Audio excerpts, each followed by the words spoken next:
है श्री कृष्ण भक्त कर्माबाई की। सन 1615 में राजस्थान के नागौर जिले के कालवा गांव में जीवन राम डूडी नाम के एक जाट किसान की खुशी का ठिकाना नहीं रहा जब उनके घर एक कन्या ने जन्म लिया।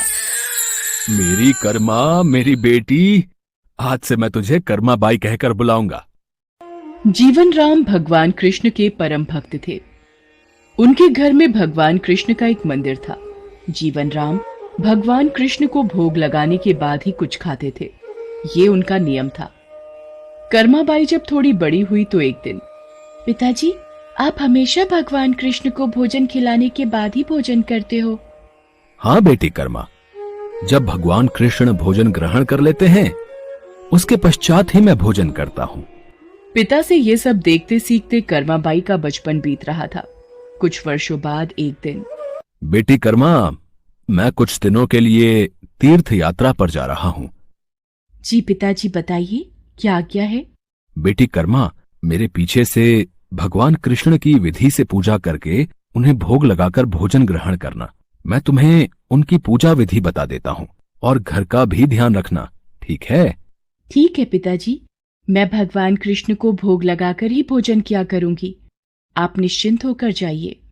जीवन राम कर्माबाई को भगवान कृष्ण की पूजा और घर की देखभाल का कार्य सौंपकर तीर्थ यात्रा पर चले गए।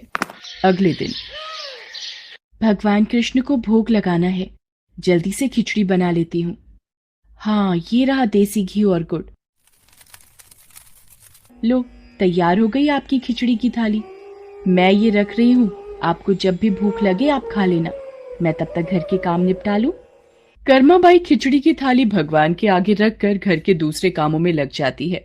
वो एक दो बार आकर देखती है। उसे लगा कि शायद भगवान को भूख ना हो। थोड़ी देर बाद, पता नहीं भगवान खिचड़ी क्यों नहीं खा रहे हैं। थोड़ा गुड़ और घी ज्यादा कर देती हूँ। ये लो भगवान, अब मैंने इसमें घी और गुड़ ज्यादा कर दिया है, अब तो खा लो। पिताजी आपके भोग की जिम्मेदारी मुझे सौंपकर तीर्थ यात्रा पर गए हैं। अब वो कुछ दिन बाद आएंगे, तब तक आप मेरे हाथ का बना भोजन खा लीजिए। मुझे ज्यादा व्यंजन बनाने नहीं आते। ये खिचड़ी आपके लिए बनाई है, इसे खा लो भगवान। मैं आपसे विनती करती हूँ, ये खिचड़ी खा लो, वरना जब तक आप भोजन नहीं करोगे मैं भी तब तक भूखी रहूंगी। देख लो फिर। कर्माबाई भगवान कृष्ण से नाराज होकर भूखी प्यासी उनके सामने ही बैठी रही। दोपहर से शाम बीत गई। कर्माबाई भगवान के समक्ष भूखी बैठी रही। भगवान कृष्ण ने जब देखा कि कर्माबाई जिद पर अड़ी है, मूर्ति में से आवाज आई, कर्माबाई, कर्माबाई, तुमने पर्दा तो किया ही नहीं। पर्दा करो, तभी मैं भोजन करूंगा। अरे हाँ प्रभु, रुकिए, मैं अभी अपनी चुनरी का पर्दा करती हूँ। आप आराम से खिचड़ी खाओ। आप मुझे पहले बता देते, इतनी सी बात के लिए पूरा दिन खुद भी भूखे रहे और मुझे भी भूखा रखा। थोड़ी देर में देखते ही देखते पूरी थाली खाली हो गई। भगवान कृष्ण के भोग लेने के बाद ही कर्माबाई ने भोजन किया।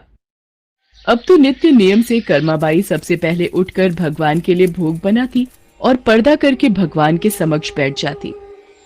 थोड़ी देर बाद पूरी थाली खाली हो जाती थी। मुझे लगता है प्रभु को सुबह जल्दी भूख लगाती है। कल से सबसे पहले भोग ही बनाऊंगी, उसके बाद स्नान वगैरह और घर के काम बाद में ही किया करूंगी। हाँ, ये ठीक रहेगा। अब तो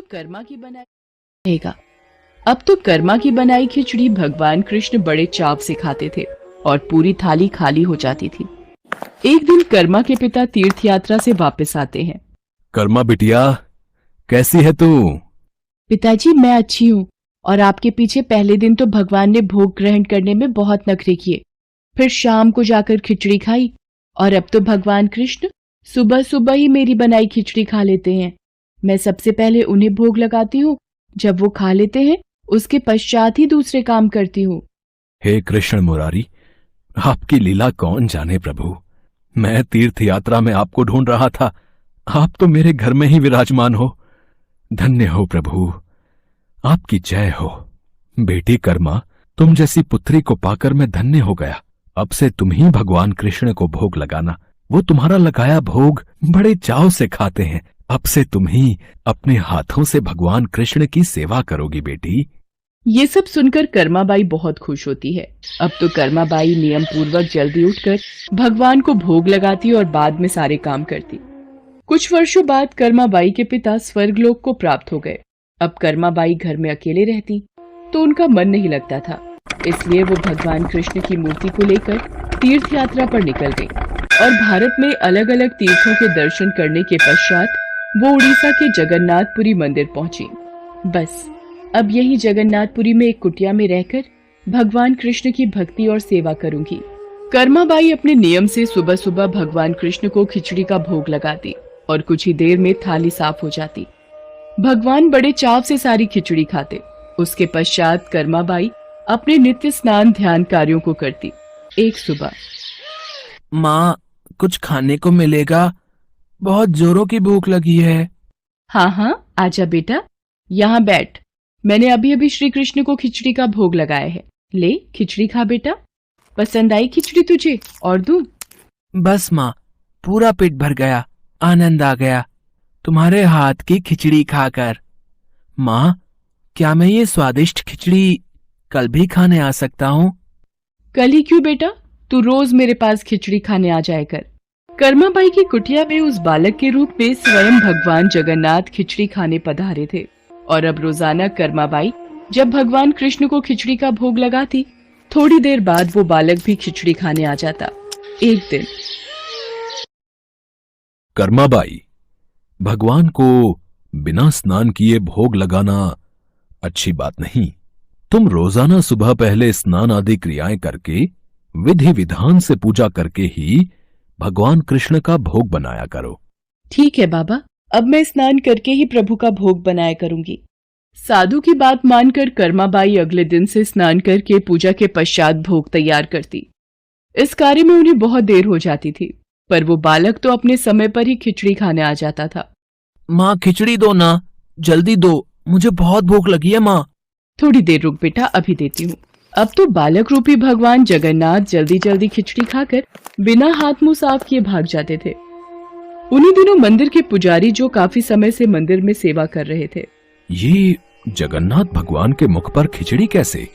मंदिर में तो काफी दिनों से खिचड़ी का भोग नहीं लगा, फिर ये भगवान के मुख पर खिचड़ी कैसे? हे प्रभु, ये कैसी लीला है आपकी? भगवान जगन्नाथ पुजारी के सपने में आते हैं। मेरी भक्त कर्माबाई जो जगन्नाथपुरी में ही रहती है, वो बहुत ही प्रेम भाव से सुबह उठकर बाजरे की खिचड़ी का भोग लगाती है। मैं रोजाना सुबह जल्दी उठकर कर्माबाई की खिचड़ी खाने जाता हूँ। मुझे कर्माबाई के हाथ की खिचड़ी बहुत पसंद है। पर एक साधु ने उसके पास आकर सुबह स्नान और पूजा के बाद विधि विधान से भोग लगाने का बोल दिया है। अब कर्माबाई स्नान और पूजा के बाद भोग लगाकर मुझे खिचड़ी देती हैं। इन सब कार्यों में बहुत देर लग जाती है। मुझे बहुत तेज भूख लगती है।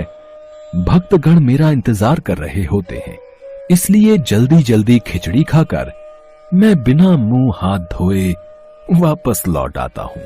भगवान जगन्नाथ की अद्भुत बातों को स्वप्न में सुनकर पुरोहित जी हर जगह उस साधु की खोज करवाते हैं और उसे बुलाकर सारी बात बताते हैं। साधु घबरा जाता है और कर्माबाई के पास जाता है।